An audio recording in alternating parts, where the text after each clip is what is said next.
Little girl ran to the millionaire, crying, "They're hurting my mama." What he did shocked them all. 7-year-old Lila's bare feet slapped against the wet pavement as she ran through the storm, her Hello Kitty pajamas soaked through, tears mixing with rain on her face. Behind her she could still hear the shouting, that mean man's voice getting louder, her mama's scared voice getting smaller. She didn't know where she was going, just away, to find help, to find anyone. The big house on the hill had always looked like a castle to her, somewhere safe people lived. She'd never been brave enough to go near it before, but tonight wasn't about being brave. It was about saving Mama. Her small fists pounded on the massive oak door. "Please, please help." The door opened, revealing a tall man in an expensive sweater, his face shifting from annoyance to concern as he saw her. Nathan Cole, who hadn't had a visitor in 2 years, stared at the tiny, shaking child. "Please, sir," Lila sobbed, grabbing his hand with both of her cold ones. "They're hurting my mama. Please help my mama." Nathan didn't ask questions. He grabbed his coat and keys. "Show me where." How did a 7-year-old's desperate courage save not just her mother, but 3 broken souls? Before we dive into this incredible story, drop a comment telling me where you're watching from. And if you're new here, hit that subscribe button and ring the notification bell for more stories about unexpected heroes and life-changing kindness. 6 hours earlier, Evelyn Grant had been standing in the bakery's walk-in freezer, allowing herself exactly 2 minutes to cry. It was her ritual, 2 minutes of breakdown in the cold where no one could see, then back to work with a smile. The morning shift at Sunrise Bakery started at 4 a.m., and she'd already been there for 2 hours, prepping dough for the day's orders. "Evelyn, table 6 wants to compliment the baker on the croissants," her manager Tony called out. She wiped her eyes quickly, the cold having frozen the tears anyway, and walked out with her practiced smile. Table 6 had a regular customer, Mrs. Patterson, who always tipped well and always asked for Evelyn specifically. "These are divine, dear," Mrs. Patterson said. "You really should have your own place." "Maybe someday," Evelyn replied with the same response she'd given for 3 years. "Someday never comes unless you make it," Mrs. Patterson said knowingly. "Trust me, I waited for someday until I was 60. Don't make my mistake." Evelyn nodded politely, but her mind was already calculating. She had $47 in her checking account. Lila needed new shoes. Her toes were pushing through the current ones. The electricity bill was overdue. Rent was coming up. Someday was a luxury she couldn't afford to dream about. Her shift ended at noon, giving her just enough time to pick up Lila from the after-school program at the community center. She couldn't afford real daycare, but Mrs. Chen, who ran the informal program, accepted what Evelyn could pay when she could pay it. "Mama!" Lila ran to her, backpack bouncing, a painting in her hand. "Look, I painted our dream house." The painting showed a small house with a garden, smoke coming from the chimney, and 3 figures standing in front, Lila, Evelyn, and a third figure labeled Daddy with a question mark for a face. Evelyn's heart clenched. "It's beautiful, baby. Mrs. Chen says I'm a real artist.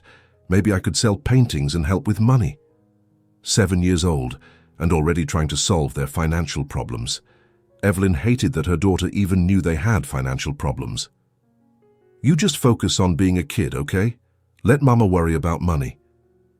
But as they walked home, Evelyn noticed Lila picking up pennies from the sidewalk, adding them to the jar she kept under her bed for emergencies. When had her baby learned that life was a series of emergencies to be saved for? Their apartment building sat at the bottom of Riverside Hill, in the shadow of the wealthy neighborhood above. It was a 4-story walk-up that had seen better days, probably in the 1960s. The hallways smelled of mildew and broken dreams. Half the lights didn't work. The elevator had been temporarily out of service for 2 years. As they climbed to the 2nd floor, Evelyn's stomach tightened. Brett Saunders' SUV was parked outside. He only showed up for 2 reasons: to collect extra money or to make her uncomfortable, usually both. "Lila, go straight to your room and start homework, okay?" "But Mama." "Please, baby." Lila recognized the tone, the careful one that meant the mean landlord was around. She hurried inside, but Evelyn knew she'd be listening at her door. Lila was too observant, too protective of her mother for a 7-year-old. Brett was already in the hallway, leaning against their door like he owned it, which technically he did. "Evelyn, we need to talk." "Mr. Saunders, I paid rent on the 1st. I have the receipt, not about rent, about additional fees, building maintenance, security upgrades, pest control. Those aren't in my lease. Your lease says additional fees may be added at landlord's discretion for building improvements." "What improvements? The elevator doesn't work. The ceiling leaks. There are rats." "Exactly why I need to collect these fees, to fix those things." His smile was predatory. $500, due immediately." "I don't have $500. "Then we have a problem." He stepped closer. She could smell the whiskey on his breath, even though it was only 5 p.m. "Unless we can work out an alternative arrangement." "I'll get the money," Evelyn said quickly, trying to step around him to her door. He blocked her. "You know, Evelyn, you're still a beautiful woman. Shame to waste it on double shifts and loneliness. Please move. I could make things easier for you, waive the fees, maybe even reduce rent. All you have to do is be friendly." "I said move." Brett's face darkened. "You think you're too good for me? You're a high school dropout single mom working at a bakery. You should be grateful for my interest. Get away from my door." "Or what?" He grabbed her wrist as she reached for the doorknob. "You'll call the cops? With what phone? I know you can't afford one. You'll find another place? Good luck with an eviction on your record." "I haven't been evicted. You will be if you don't pay the fees. Or—" His other hand touched her waist. "We could be friends, Evelyn, good friends." The door flew open. Lila stood there, her small face fierce. "Let go of my mama. Lila, go inside." "Well, well," Brett said, not releasing Evelyn's wrist. "Little mama bear, cute kid, Evelyn. Be a shame if child services heard about her living conditions. Rats, leaking ceiling, no proper supervision while you work doubles." That threat, the threat to take Lila, ignited something primal in Evelyn. She wrenched her arm free with strength born of maternal rage and shoved Brett hard. "Don't you dare threaten my daughter!" Brett stumbled back, his face turning red. "You just made a big mistake. You have 3 days to come up with $2,000 or you're both on the street." $2,000? You said 500? That was before you put your hands on me. 3 days, Evelyn, or I'll have the sheriff here to throw your stuff on the curb, and then I'll make sure every landlord in Austin knows what kind of tenant you are. He left, his heavy footsteps echoing in the stairwell. Evelyn collapsed against the doorframe, shaking. $2,000. It might as well have been $2 million. "Mama!" Lila's small hand touched her arm. "Are we going to be homeless?" "No, baby. Mama will figure it out. Mama always figures it out." But as she said it, she knew she was lying. There was no figuring this out. She made $11 an hour at the bakery. Even with doubles, after taxes, she brought home maybe $400 a month. Rent was $800. Utilities, food, Lila's school supplies, the minimum payment on the medical debt from when Lila had pneumonia last year. "I can help," Lila said. "I can sell my toys. And Mr. Buttons." Mr. Buttons was Lila's teddy bear, the one thing she had from her father before he left. The fact that she'd offered to sell him broke Evelyn's heart completely. "You're not selling Mr. Buttons." "But, Mama—" "No buts. Go do your homework. I need to make dinner." Dinner was mac and cheese from a box, with hot dogs cut up in it, Lila's favorite and one of the cheapest meals Evelyn could make. They ate quietly, the weight of Brett's threat hanging over them like a storm cloud. That's when they heard it. Brett's voice in the hallway, but slurred now, drunker. He was banging on their door. "Evelyn, open up, we're not done talking." "Mama!" Lila's eyes were wide with fear. "Go to your room. Lock the door." "But now, Lila." The little girl ran, but didn't lock her door. Instead, she cracked it open, watching. Evelyn opened the front door just a few inches, the chain still on. "Mr. Saunders, please leave." "Change my mind about the money," he slurred. "Don't want it. Want something else." He shoved the door hard. The chain, old and rusty, snapped. Brett stumbled into the apartment. "Get out! This is my building. I go where I want." He grabbed Evelyn's arm, harder this time. "You're going to be nice to me, Evelyn. Real nice. or you and the brat are sleeping in the gutter tomorrow. Let go! Stop fighting. You know you want it. Single this long, you must be desperate. Evelyn slapped him, hard. The sound echoed in the small apartment. Brett's face went from red to purple. You're going to regret that. He raised his hand, and that's when Lila made her decision. She didn't think, didn't plan. She just knew she had to get help. Her mama needed help. She slipped out of her room, past where Brett had her mother cornered, and out the back door that led to the fire escape. The rain had started, heavy and cold, but she didn't care. She climbed down the rusty metal stairs, her Hello Kitty pajamas, already too small, catching on rough edges. Where could she go? Mrs. Chen lived too far. The police station was miles away, but the big house on the hill, she could see its lights from here. Rich people had phones. Rich people could help. She ran through the streets, her bare feet splashing through puddles. She'd forgotten shoes in her panic.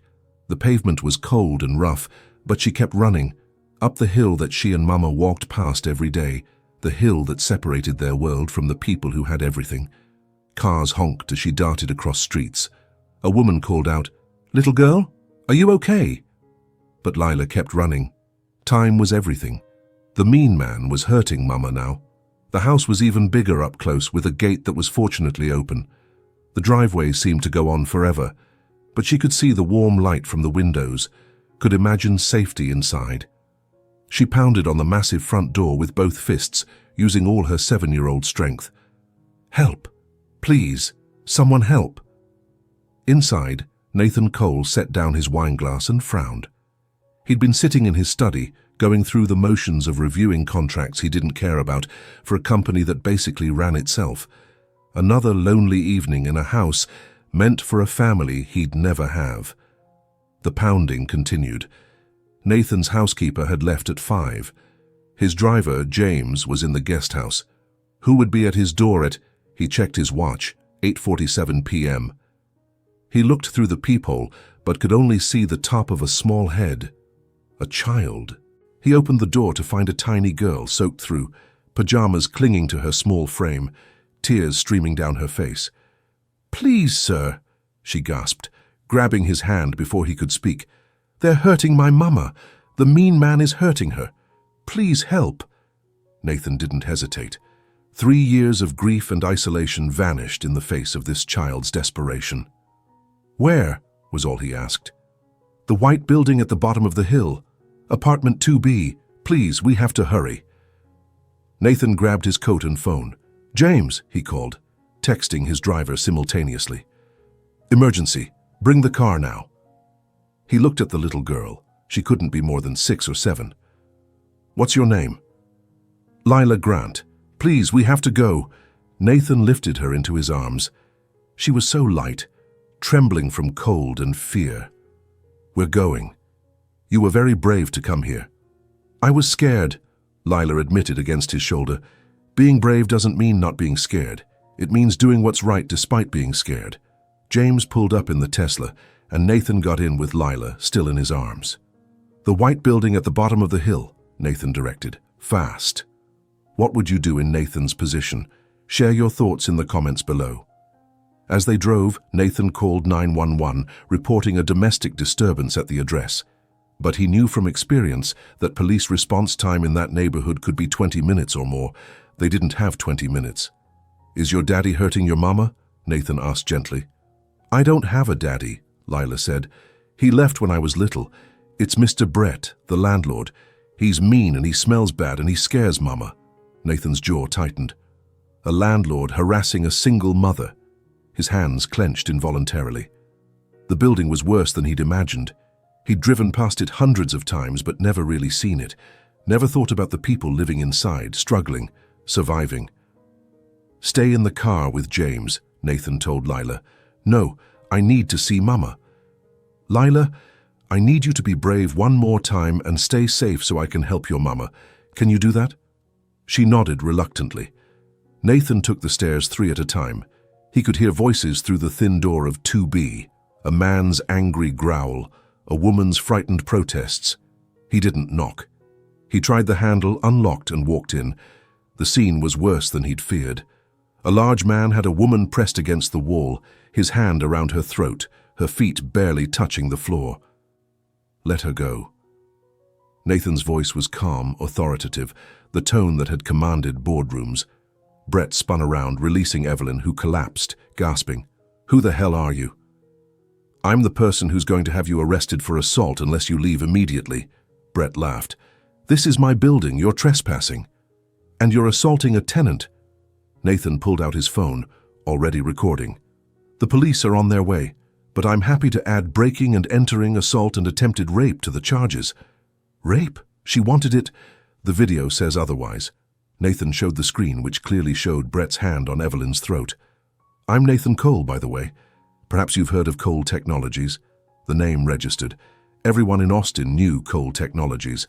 Nathan Cole was Austin royalty, tech billionaire, friend to senators and governors. "This isn't your business," Brett said, but his bravado was fading. "A child asked for my help, that makes it my business." Nathan stepped closer. "Here's what's going to happen. You're going to leave. You're going to never come back. You're going to forget these people exist. Because if you don't, I'll use every resource at my disposal to destroy you. And trust me, Mr. Saunders, Brett Saunders. Mr. Saunders, I have considerable resources. I'll start with having you arrested. Then I'll have my legal team investigate every property you own, every tenant you've harassed, every corner you've cut. I'll have journalists interview your victims. I'll make you famous, but not in the way you'd want." Police sirens wailed in the distance, getting closer. "Or," Nathan continued, "you can leave now and never contact Ms. Grant again." Brett looked between Nathan and Evelyn, calculating. The sirens were getting louder. "This isn't over," he muttered, pushing past Nathan. "Yes, it is," Nathan said firmly. "If you come within 500 feet of Ms. Grant or her daughter, you'll be arrested. That's a promise." Brett left just as the police arrived. Nathan handled them with the efficiency of someone used to managing situations, showing the video, filing a report, ensuring a restraining order would be processed immediately. Through it all, Evelyn sat on her worn couch staring at this stranger who'd saved her. "Mama!" Lila burst through the door, running into her mother's arms. "Baby, oh my God, you're soaked. You're freezing. Where did you—" She looked at Nathan. "You're the man from the hill, the big house." "Your daughter was very brave," Nathan said. "She saved you." "Lila, you could have been hurt, running through the streets alone. I had to get help, Mama. He was hurting you." Evelyn held her daughter tighter, tears flowing freely now. "My brave girl, my brave, brave girl." Nathan watched them, something stirring in his chest that he hadn't felt in 3 years. Not pity, but admiration. This woman who'd fought off an attacker to protect her child. This little girl who'd run through a storm to save her mother. "You can't stay here tonight," he said. "Saunders might come back." "We have nowhere else to go," Evelyn admitted quietly. "You do now. Pack what you need. You're coming with me." "We couldn't possibly—" "Miss Grant, your daughter ran barefoot through a storm to my house. The least I can do is offer you a safe place to sleep." "Just for tonight," Evelyn said, her pride warring with necessity. "Whatever you need." They packed quickly, Evelyn throwing clothes and essentials into garbage bags, the only luggage they had. Nathan noticed the careful way she packed Lila's things, making sure to include the worn teddy bear the girl clutched. "Is that Mr. Buttons?" he asked Lila. "How did you know his name?" "Lucky guess. He looks like a Mr. Buttons." Lila smiled for the first time. "He's my best friend after Mama. Everyone needs a best friend." The ride to Nathan's house was quiet. Lila sat between them, holding her mother's hand and clutching Mr. Buttons. When they pulled through the gates, both Grants gasped. "It really is a castle," Lila whispered. "It's just a house," Nathan said, but he was seeing it through their eyes now. The massive structure, the manicured gardens, the fountain in the circular drive. It was excessive for one person. Caroline had picked it, planning to fill it with children. Inside, he led them to the guest wing. "These rooms are yours for as long as you need them." Evelyn stared at the suite. 2 bedrooms, a sitting area, a bathroom bigger than her entire apartment. "This is too much. It's empty rooms in an empty house. You'd be doing me a favor by using them." Why are you doing this? Nathan looked at Lila, who was already exploring, her trauma seemingly forgotten in the wonder of the space. Because I've spent 3 years feeling nothing. Your daughter's courage, your strength. It reminded me that feeling something, even fear for strangers, is better than feeling nothing at all. Nothing. After they'd showered and changed into dry clothes, Nathan had somehow produced child-sized pajamas from somewhere. They gathered in the kitchen. Nathan made hot chocolate from scratch, while Evelyn watched, confused by this millionaire who knew his way around a kitchen. "My wife taught me," he explained, seeing her expression. "She said a man who couldn't feed himself was only half a person." She sounds wise. She was. The past tense hung heavy. Cancer, 3 years ago. I'm sorry. So am I, every day. He handed Lila a mug with extra marshmallows. But tonight, for the first time in 3 years, I'm also grateful. For what? For the reminder that there's still good to be done in the world. "We're not a charity case," Evelyn said quietly. "No, you're not. You're a mother who's been fighting alone for too long. There's a difference between charity and community. We're not your community. We're strangers. The best communities start with strangers helping each other." That night, Nathan couldn't sleep. Not from the usual grief insomnia, but from something else. Purpose, maybe.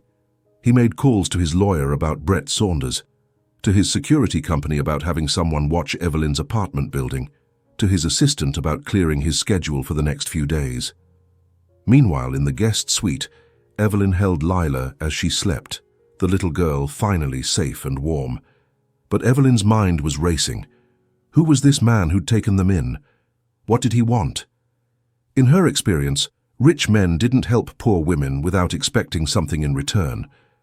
The next morning, she woke to find Nathan had already made breakfast. Pancakes in the shape of animals for Lila, coffee exactly how Evelyn liked it, though she couldn't figure out how he knew. "I need to go to work," Evelyn said. "My shift starts at 4 a.m. Call in sick."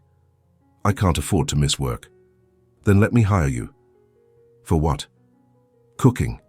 This house has felt like a museum for 3 years. Last night, with you and Lila here, it felt like a home. I'll pay you double what the bakery pays. That's charity. That's employment. I need a cook. You need a better job. It's simple economics. Nothing about this is simple." "Mama, can we stay?" Lila piped up. "It's safe here."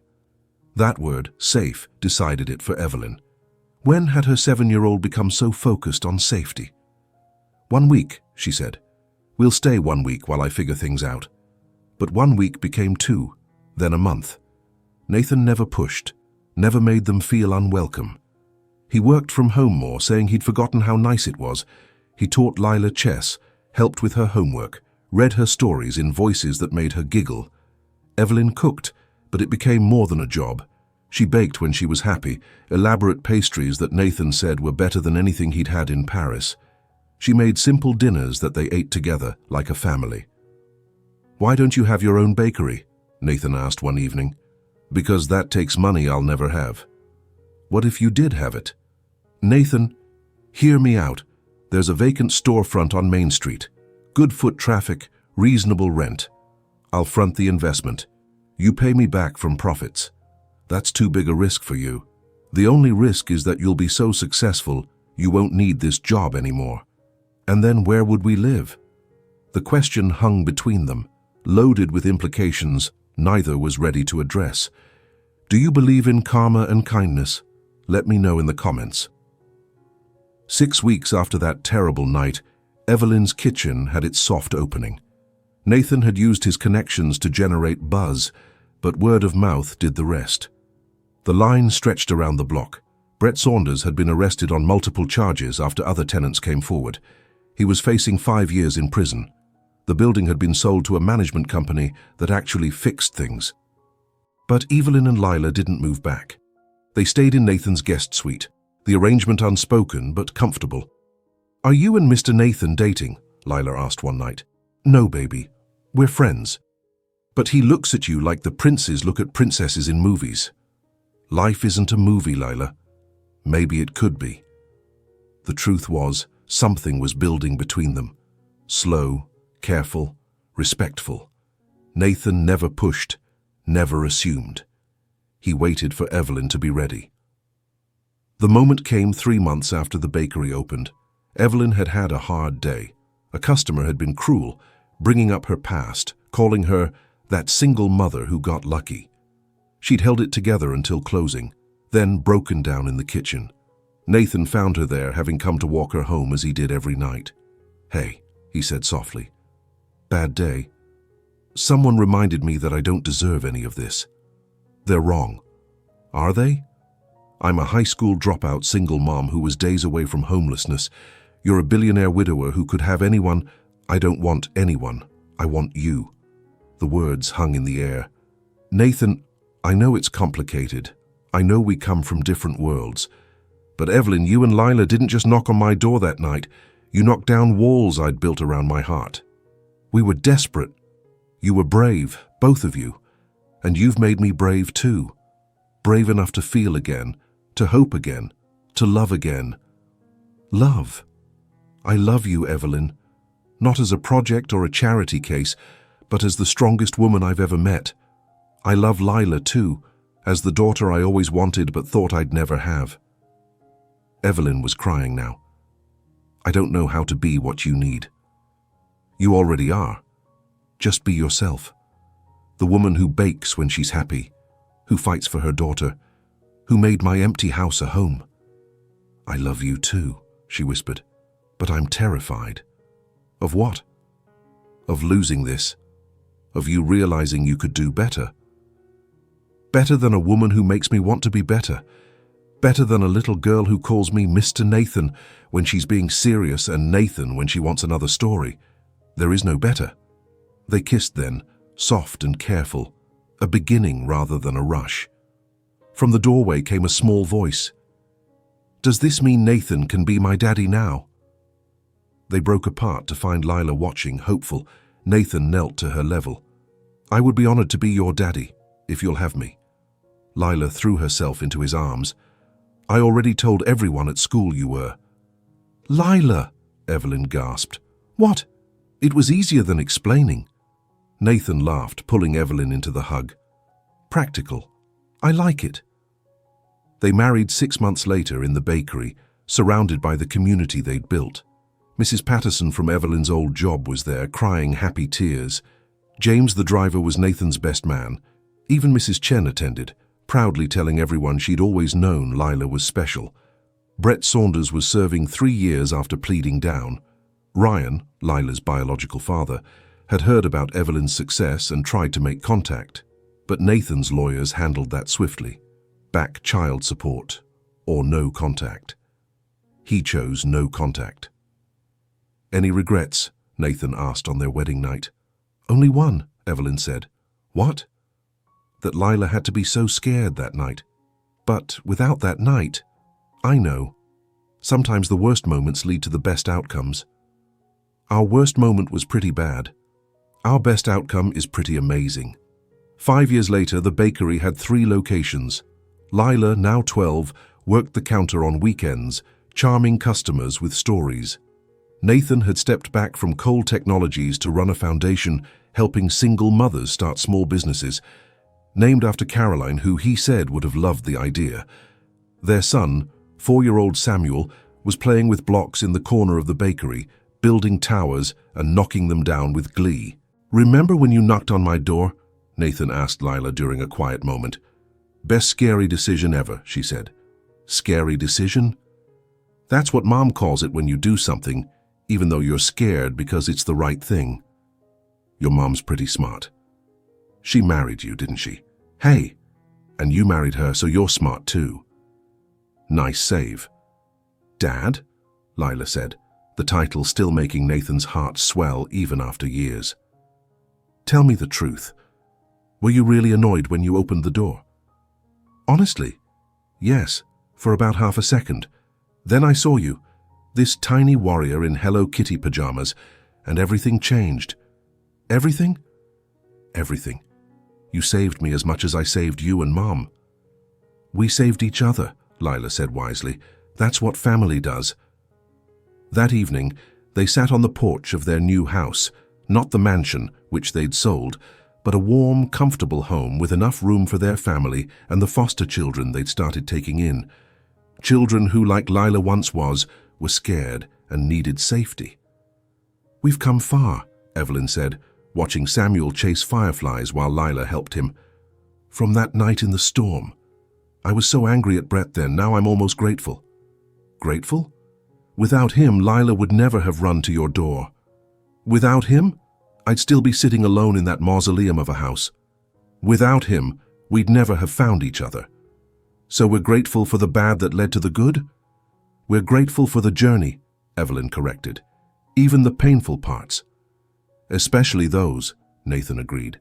"They taught us what really matters, which is family, safety, love, and the courage to ask for help when you need it, and the wisdom to give it when you can." They watched their children play, Lila now teaching Samuel the game Nathan had taught her years ago, the circle of love continuing. The doorbell rang. Nathan opened it to find a young woman with a small boy, both looking frightened and desperate. "I'm sorry to bother you," she began, "but I heard you help people. My ex-husband, he's trying to take my son, and I don't have money for a lawyer." "Come in," Evelyn said, appearing beside Nathan. "You're safe here." As they led the woman inside, Lila looked up from playing with Samuel. "Another person to help?" she asked. "Another person to help," Nathan confirmed. "Good," Lila said simply. "That's what we do." And it was. The family that had been born from desperation and courage had become a beacon for others in similar situations. The foundation grew. The bakery supported single mothers with jobs. Their home became a temporary refuge for those with nowhere else to go. "You know what I realized?" Lila said one day, now 15 and wise beyond her years. "What's that?" Nathan asked. "That night when I was 7, I thought I was just saving Mum, but really I was saving all of us, and now we get to save others." "The ripple effect," Evelyn added. "One act of courage creating waves of change." "I was just scared," Lila admitted. "Courage isn't the absence of fear," Nathan said, repeating what he'd told her that first night. "It's doing what's right despite the fear." "Then we're all courageous," Samuel piped up, not fully understanding but wanting to be included. "Yes," Evelyn said, pulling all her family close. "We are." The sun set over Austin, painting the sky in shades of hope. In the distance, the big house on the hill stood empty. Nathan had donated it to become a shelter for women and children in crisis, named Lila's Light. Brett Saunders had been released, but moved away, his reputation destroyed. Ryan had never made contact again, but these were footnotes in their story, not the main chapters. The main chapters were written in birthday parties and bedtime stories, in successful bakery days and failed experiments, in foster children who found hope and birth children who knew only love. "Tell the story again," Samuel demanded, as he did every night. "Which part?" Nathan asked. "The part where Lila saved everyone." "Well," Evelyn began, "once upon a time there was a very brave little girl in Hello Kitty pajamas." As she told the story, their story, embellished with each telling but true at its core, Nathan watched his family. The wife who'd taught him that strength wasn't about never falling, but about always getting back up. The daughter who'd taught him that sometimes the smallest people have the biggest courage. The son who'd taught him that second chances at fatherhood were possible, all because a 7-year-old girl had been brave enough to run through a storm and pound on a stranger's door. All because a grieving man had been human enough to answer. All because a desperate mother had been strong enough to accept help. "And they lived happily ever after?" Samuel asked at the story's end. "Better than that," Lila said. "They lived really ever after." "What's the difference?" "Happily ever after is for fairy tales," Lila explained. "Really ever after is for real families. It means good days and bad days, helping others, making mistakes, trying again, and choosing to love each other through all of it." "I like really better," Samuel decided. "Me too," agreed his parents. Years later, when Lila was valedictorian of her high school, she would tell this story in her speech. When she became a social worker, she would use it to inspire other children to be brave. When she had children of her own, She would teach them that sometimes running through the rain to ask for help is the bravest thing you can do. The bakery would become a chain, but every location would employ women rebuilding their lives. The foundation would help thousands. The shelter in the big house on the hill would save countless families.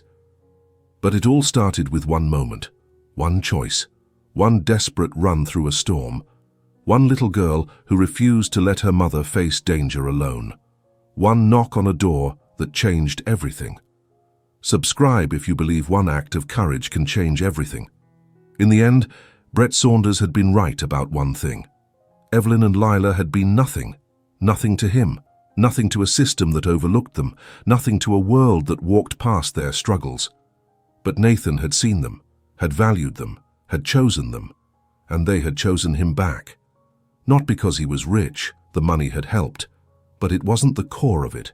They chose him because he'd answered the door, because he'd acted without hesitation, because he'd seen their worth when the world didn't.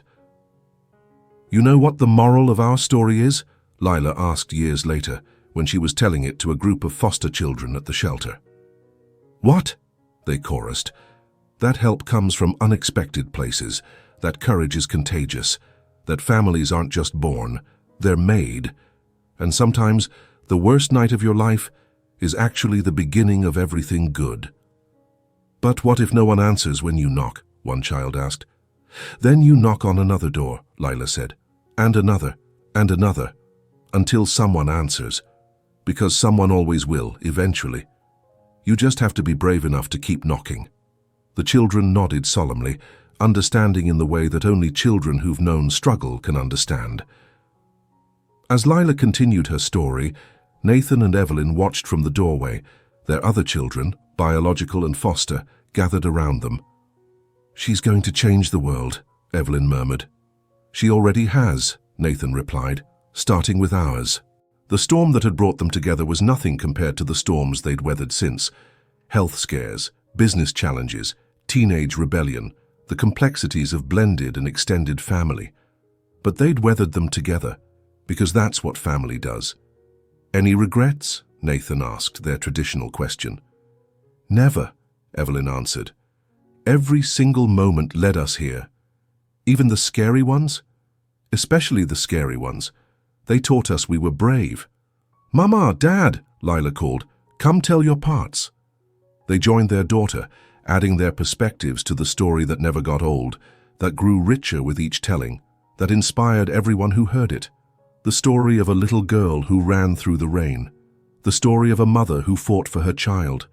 The story of a man who remembered how to feel. The story of a family forged in fear and strengthened by love.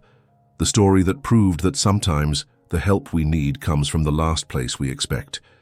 And sometimes the family we create is stronger than the one we're born into. Years later, when Lila was valedictorian of her high school, she told the story in her speech. "When I was 7, I ran through a storm to get help for my mother. I was terrified, but I knocked on a stranger's door anyway. That stranger became my father. That night became our beginning. That fear became our foundation." She looked at her parents in the audience, Nathan with gray threading through his hair, Evelyn still beautiful with flour perpetually under her nails, Sam fidgeting in his seat. The lesson isn't that every stranger will help. Most won't. The lesson is that you knock anyway. You ask anyway. You try anyway. Because the one who does help might change everything. Brett, if he was still around, would have heard about the speech, would have known his cruelty had led to their triumph. But he didn't matter anymore. He was just the catalyst, not the conclusion. The conclusion was this: a family forged from fear, strengthened by struggle and sustained by love. The conclusion was a 7-year-old's courage echoing through generations. The conclusion was proof that sometimes the help we need comes from the most unexpected places. "Any regrets?" became their family phrase, asked at every milestone. And the answer was always the same: none. Everything led us here. Even the storm, even the fear, even the desperate run through rain to bang on a stranger's door. Especially that, because that's where their real story began, not with the rescue, but with the courage to seek it. If you've made it to the end of this story, remember, Heroes don't always wear capes. Sometimes they wear Hello Kitty pajamas and have the courage to ask for help. Have you ever witnessed a child's courage change everything? Share your story in the comments below. And if this story touched your heart, please hit that like button and subscribe to our channel. Ring the notification bell for more stories about unexpected families and life-changing courage. Remember, sometimes the bravest thing you can do is knock on a stranger's door, and sometimes the most powerful thing you can do is answer. Until next time, may you find the courage to ask for help when you need it, and the heart to give it when you can.